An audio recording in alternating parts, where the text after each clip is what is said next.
वारंवार सांगतो ही जशी आमची भावना सगळ्यांची आहे, उद्धव ठाकरे साहेबांची आहे. आमच्या पक्षामध्ये त्याच्यावरती काही मतभेदच नाही आहेत ना, असूच शकत नाही. पक्षप्रमुखांनी सूचना केलेल्या आहेत, आपल्याला सकारात्मक विचार करून सकारात्मक पावलं टाकायचे आहे. विषय संपला आमच्याकडे. आम्ही भूतकाळात डोकावत नाही, वर्तमान पाहत नाही, आम्ही भविष्यात पाहतो. काय तर नाही ते भारताला विश्वासात घेत आहेत का? अजिबात नाही. जी भाजप शासित राज्य आहेत त्यांच्या मुख्यमंत्र्यांना विश्वासात घेत आहेत का? त्यांच्या पलीकडचे जे राज्य आहेत, भाजप शासित राज्य नाहीत, त्यांच्या मुख्यमंत्र्यांना ते विश्वासात घेत आहेत का? अजिबात नाही. प्रमुख विरोधी पक्ष नेत्यांना विश्वासात घेत आहेत का? अजिबात नाही. त्यांनी पेहलगाव हल्ल्याचं सरळ सरळ राजकारण सुरू केलेलं प्रधानमंत्र्यांनी, आणि ते राजकारण अशा बैठकात सुद्धा होत आहे. नीती आयोगाच्या बैठकीमध्ये सुद्धा ऑपरेशन सिंधूरवर चर्चा होते. लक्षात घ्या, नीती आयोगाच्या बैठकीत ऑपरेशन सिंधूरवर भाजप शासित राज्यांचे मुख्यमंत्री त्याच्यावर चर्चा करतात. हे राजकारण आहे.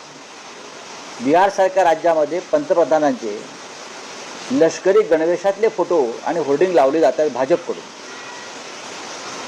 याला जबाबदार कोण आहे? तुम्ही आम्हाला असं म्हणता की पेहलगाव हल्ल्याचं राजकारण कोणी करू नये, कोणी करू, आणि आम्ही ते मान्य करू. आणि तुम्ही प्रधानमंत्र्यांना लष्करी गणवेशातले फोटो, होर्डिंग, टीव्हीवर जाहिराती अशा पद्धतीचं राजकारण करून तुम्ही ह्या आमच्या संपूर्ण युद्धाचं, शहीद झालेल्या जवानांचं आणि ज्यांचं कुंकू पसलंय त्या महिलांचं अपमान करतात. ऑपरेशन सिंधूर तुम्ही केलं आहे ते राष्ट्रासाठी केलं आहे, भाजपसाठी केलं आहे का? ऑपरेशन सिंधूरच्या नावानं आपण सिंदूर यात्रा काढतात. ऑपरेशन सिंधूरच्या नावानं आपण सिंदूर यात्रा काढतात. हे राजकारण नाही तर का? मग सिंदूर यात्रा काढताय ना, मग सर्वपक्षीय नेत्यांना आणि त्यांच्या कार्यकर्त्यांना एकत्र घेऊन यात्रा काढा. हा देशाचा विषय, हा भाजपचा विषय म्हणून तुम्ही काय हे सगळं उपद्व्याप सुरू केले? हे अत्यंत घृणास्पद आहे. एकतर 26 महिलांचं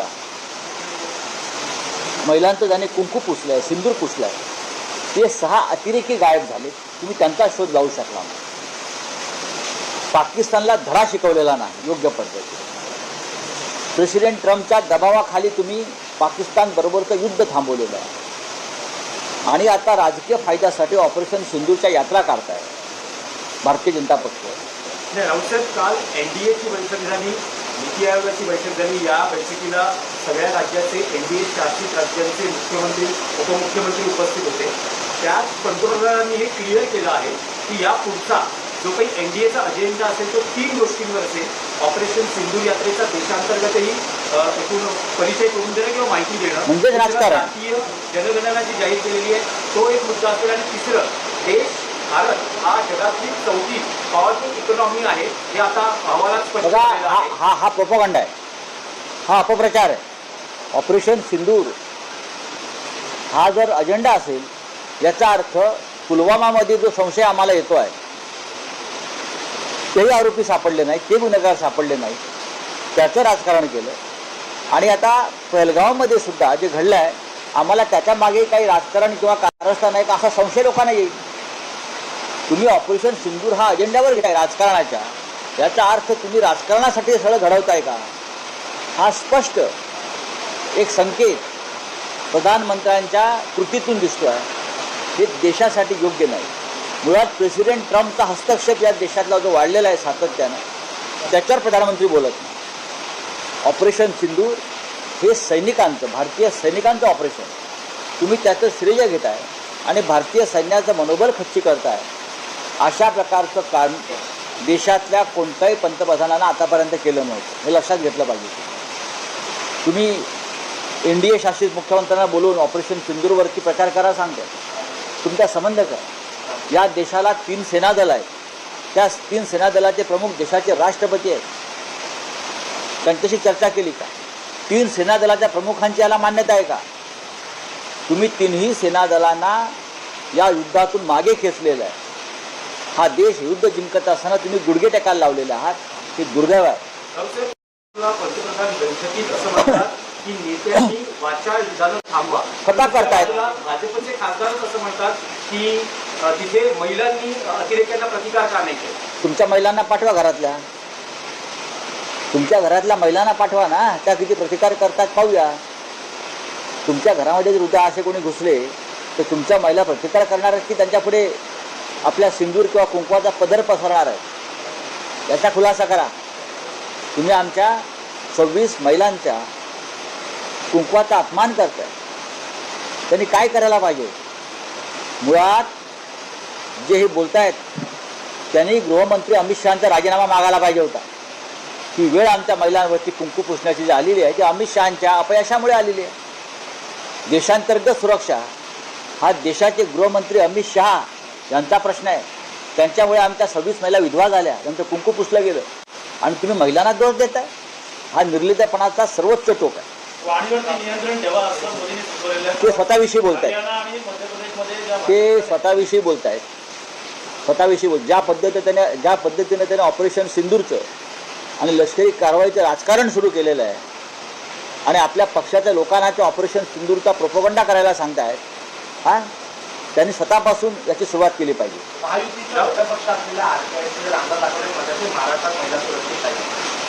ठीक आहे, त्यांना फार गांभीर्याने घेऊ नका, मग राजीनामा द्या. राऊतसाहेब, जी विविध देशात शिष्टमंडळं पाठवलेली आहेत, अनेक देशांमध्ये या शिष्टमंडळांनी आपल्या ऑपरेशन सिंदूरची माहिती पटलावर ठेवलेली आहे.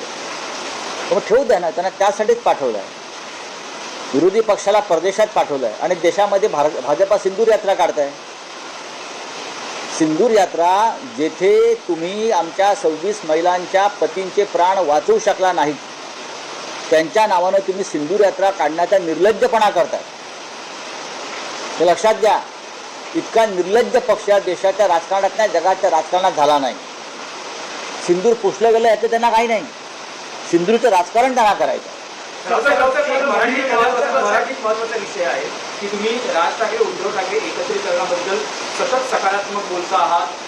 युती करायची आहे, नात्याने जोडलं जायचं आहे असंही तुम्ही विधान केलं. आता पक्षाचे नेते आणि माजी मंत्री आदित्य ठाकरे यांनी म्हटलेलं आहे की आम्ही राज ठाकरे आणि उद्धव ठाकरे किंवा मनसेच्या युतीशी आम्ही समजा तसं झालं तर त्याचं आम्ही स्वागत करू. तर मग त्यात ते चुकीचं काय बोलले? याआधी त्यांच्याकडून अशी विधानं होत होती की आम्ही संपलेल्या पक्षाबद्दल बोलत नाही. बघा, मी वारंवार सांगतो आहे आणि मी माननीय उद्धव ठाकरे साहेबांच्या वतीनं सांगतो वारंवार,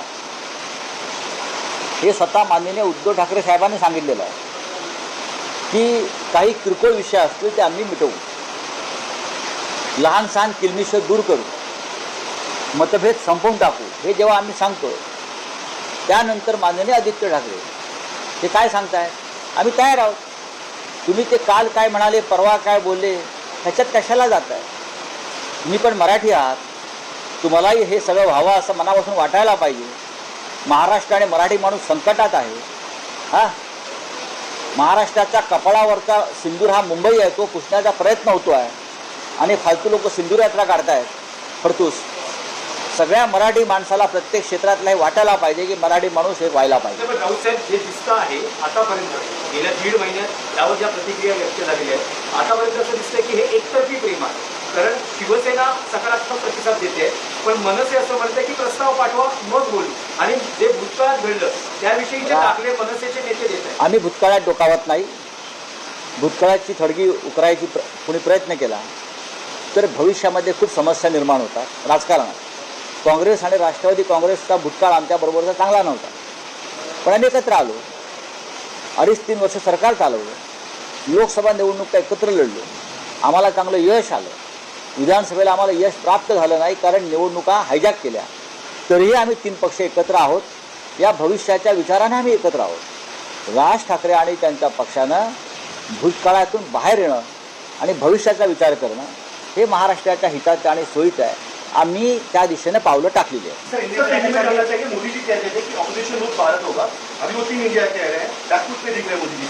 नहीं, मोदी जी क्या बोले हैं क्या नहीं बोले, टीम इंडिया की बात मोदी करते हैं, लेकिन टीम इंडिया में अगर अपोजिशन नहीं रहेगा तो टीम इंडिया नहीं बनेगी. ये जो भारत है ये भारतीय जनता पार्टी का भारत नहीं है, ये सबका भारत है, सभी विचारधाराओं का भारत है। सबको साथ लेकर ही आपको टीम इंडिया बनानी पड़ेगी। अब ऑपरेशन सिंदूर की बात कर रहे हैं, सिंदूर यात्रा निकाल रहे हैं, ये क्या आपकी जागीर है क्या? 26 लोग मारे गए, 26 महिलाओं के का सिंदूर उजाड़ गया, और आप अगर सिंदूर यात्रा निकालते हो तो भारतीय जनता पार्टी किस प्रकार की ओछी राजनीति करे? अगर सिंदूर यात्रा निकालनी है तो सभी पार्टियों को साथ लीजिए ना, देश का विषय है।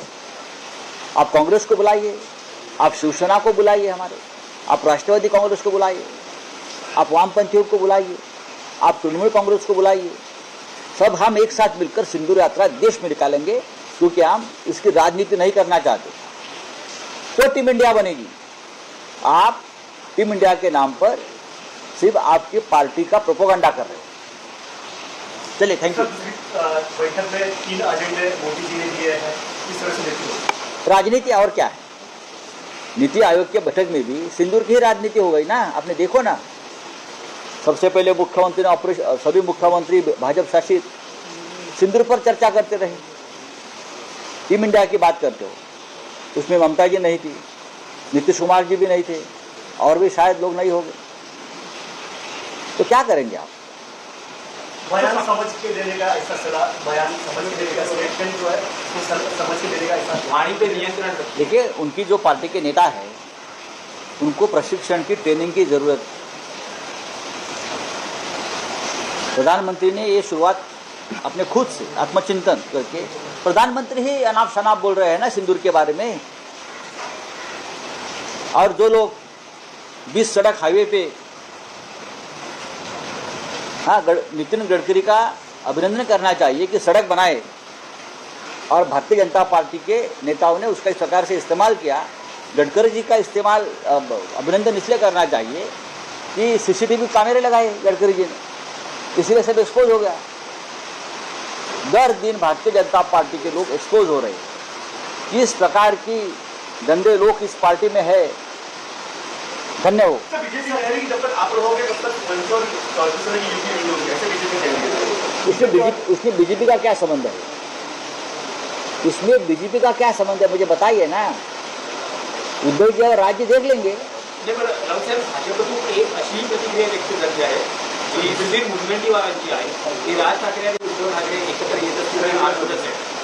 सुधीर मुनगंटीवार हे एक प्रगल्भ राजकारणी आहे, महाराष्ट्रावर त्यांचं प्रेम आहे, त्यांनी आमच्याबरोबर प्रदीर्घ काळ काम केलं, ते ज्येष्ठ नेते आहेत। आताचे जे बाजार मुंगे आहेत त्यांना महाराष्ट्र माहीत नाही, मग सुधीर भाऊ जे बोलत आहेत ही त्यांची एक आतली मनापासूनची इच्छा आहे। पण तसंच गोगावलेही म्हणाले, गोगावले जे कधी काळी शिवसेनेचे एक महत्त्वाचे आमदार होते, तेही असं म्हणते राज ठाकरे उद्धव ठाकरे एकत्र येतील आणि तसं झालं तर चांगलं आहे। ही प्रत्येक मराठी माणसाची भावना आहे, मी वारंवार सांगतो की जशी आमची भावना सगळ्यांची आहे, उद्धव ठाकरे साहेबांची आहे, आमच्या पक्षामध्ये त्याच्यावरती काही मतभेदच नाही आहेत ना, असूच शकत नाही।